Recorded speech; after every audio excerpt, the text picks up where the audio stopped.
who doesn't like a good cup of coffee? In fact, here in the Pacific Northwest, we have a special passion for our coffees. One of the most internationally recognized coffee shops started here in Seattle. And with 400 to 500 individual roasters between Washington and Oregon, it makes for some very unique and tasteful blends. Today, we're gonna visit Yacolt, Washington, one of the most unique coffee shops that you'll ever find. I'm Tim Salen, your host with American Dream TV, and let's head on out.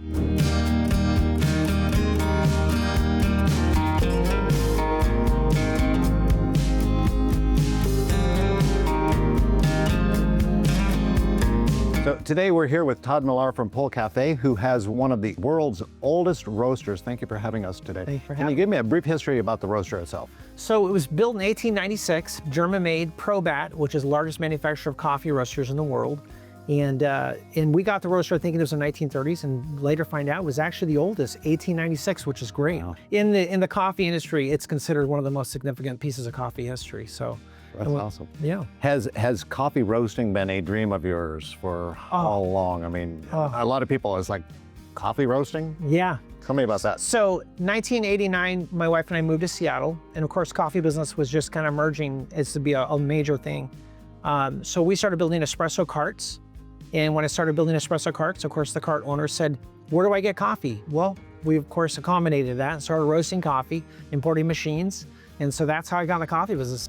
Expanding just from your coffee, your dream is built a little bit beyond that. Can you tell us what else you have started here? So we decided during COVID to build a wood-fired bread oven to start producing sourdough breads for the community. And that's been a real hit for us. And then we added wood-fired pizza, and we're of course doing a sourdough crust on that as well, which has been great. So it's been a huge thing. I used to build wood-fired pizza ovens. And so I invented this stainless steel outdoor oven, which was great. So I really had to become somewhat of an expert on pizza and bread in these ovens. So that kind of led us to why we're doing what we're doing today. How old is your sourdough that you use? So our sourdough is an original San Francisco sourdough starter, which I obtained from a friend of mine who used to work at a bakery. But what's interesting about sourdough is it changes. So even if I get your sourdough starter, the bacteria, the natural wild yeast in the area will finally kind of take over. So each person's sourdough becomes unique. So ours, in our dough valley where we're out in the country, ours has a specific flavor.